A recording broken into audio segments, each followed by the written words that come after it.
Assalamualaikum warahmatullahi wabarakatuh. Perkenalkan, saya Fitria Maharani dengan NIM 20029058 dari Prodi Pendidikan Matematika. Pada video kali ini saya akan membahas pengertian administrasi peserta didik, proses administrasi peserta didik, jenis-jenis instrumen administrasi peserta didik, dan peran guru dalam administrasi peserta didik. Yang pertama itu pengertian. Administrasi kesiswaan merupakan usaha dan kegiatan yang meliputi pengaturan tentang administrasi yang berkaitan dengan siswa dalam upaya mengembangkan potensi siswa. Administrasi kesiswaan berhubungan dengan tata usaha dalam penyimpanan data-data siswa.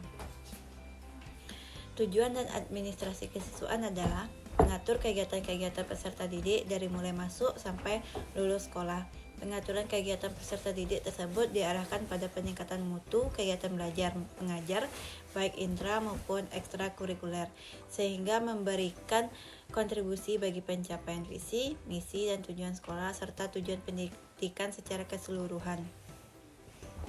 Dengan melihat pada proses memasuki sekolah sampai murid meninggalkan sekolah, terdapat 4 kelompok pengadministrasian, yaitu 1. Penerimaan murid baru, 2. Ketatausahaan murid, 3. Pembinaan murid, 4. Pencatatan prestasi belajar. Untuk materi yang kedua itu penerimaan murid baru. Penerimaan murid baru merupakan peristiwa penting bagi suatu sekolah, termasuk sekolah kejuruan. Langkah-langkah penerimaan murid baru yaitu yang pertama, menentukan banyak murid yang akan diterima. Yang kedua yaitu menentukan syarat-syarat penerimaan. Dan yang ketiga, menyiapkan pengumuman tentang kapan dilaksanakannya penyeleksian dan tempat seleksi serta penyediaan soal-soalnya. Dan keempat, melaksanakan penyeleksian atau tes melalui ujian tertulis maupun ujian lisan. Dan yang kelima, mengadakan pengumuman penerimaan. Dan yang keenam, mengumumkan calon siswa yang akan diterima di sekolah tersebut. Dan yang terakhir, melaporkan hasil pekerjaan pada kepala sekolah. Adapun prosedur penerimaan peserta didik baru adalah pembentukan panitia penerimaan peserta didik baru, rapat penentuan peserta didik baru, pembuatan, pemasangan atau pengiriman pengumuman, pendaftaran peserta didik baru, seleksi, penentuan peserta didik yang diterima, pengumuman peserta didik yang diterima, dan registrasi peserta didik yang diterima. Baiklah, itu untuk materi yang kedua. Dan materi ketiga yaitu ketatausahaan murid. Sebagai tindak lanjut dari penerimaan, kini menjadi tugas tata usaha sekolah untuk memproses murid-murid tersebut dengan catatan-catatan sekolah. Catatan sekolah dapat juga dibedakan dalam 2 jenis, yaitu catatan untuk seluruh sekolah dan catatan untuk satu kelas.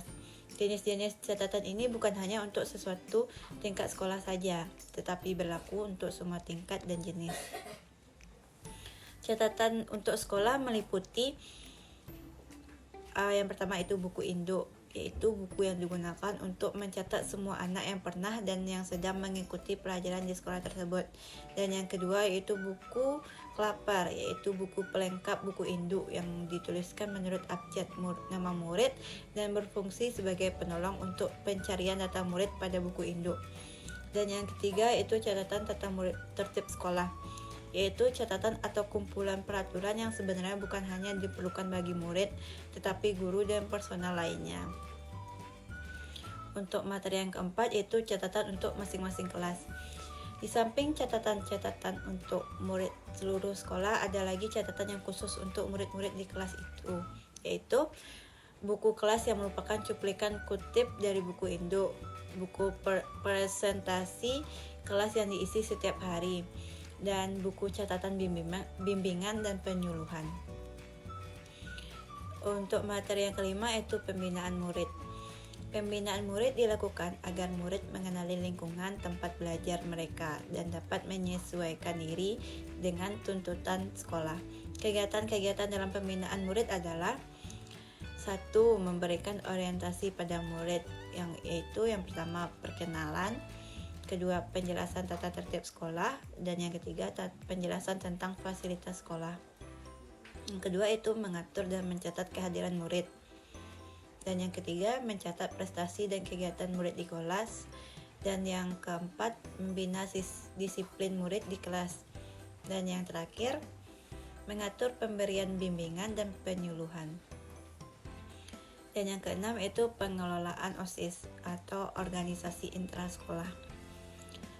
Ada dua aspek yang berkaitan dengan OSIS, itu aspek organisasi dan aspek kegiatan. Dalam aspek organisasi perlu diarahkan mengenai struktur OSIS, unsur personalia, fungsi dan kewenangan, dan jenis kegiatan yang ditangani oleh masing-masing bidang. Sedangkan dalam aspek kegiatan, diantaranya adalah pengembangan, pengetahuan, dan kemampuan nalar peserta didik, pengembangan keterampilan melalui lobby dan minat peserta didik, pengembangan sikap terhadap diri sendiri, terhadap masyarakat, dan terhadap Tuhan. Yang ketujuh itu instrumen pengelolaan siswa.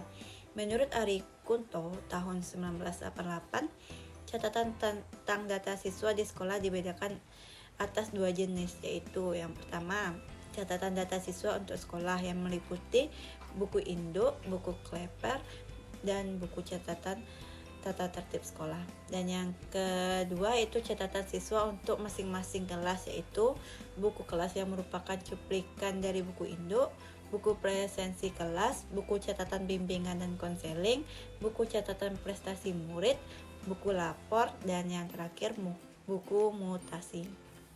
Untuk materi yang terakhir itu peranan guru dalam administrasi kesiswaan. Beberapa peranan guru dalam administrasi kesiswaan itu diantaranya adalah yang pertama, dalam penerimaan siswa, para guru dapat dilibatkan untuk ambil bagian. Dan yang kedua, dalam masa orientasi, tugas guru adalah membuat agar para siswa cepat beradaptasi dengan lingkungan sekolah barunya. Dan yang ketiga itu untuk pengaturan kehadiran siswa di kelas, guru mempunyai andil yang besar juga.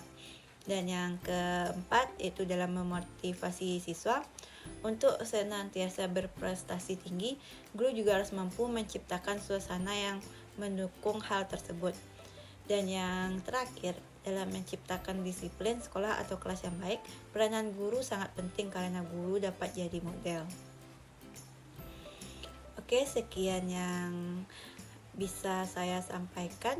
Jika terdapat kesalahan atau pengucapan yang salah, saya mohon maaf dan saya akhiri dengan wassalamualaikum warahmatullahi wabarakatuh.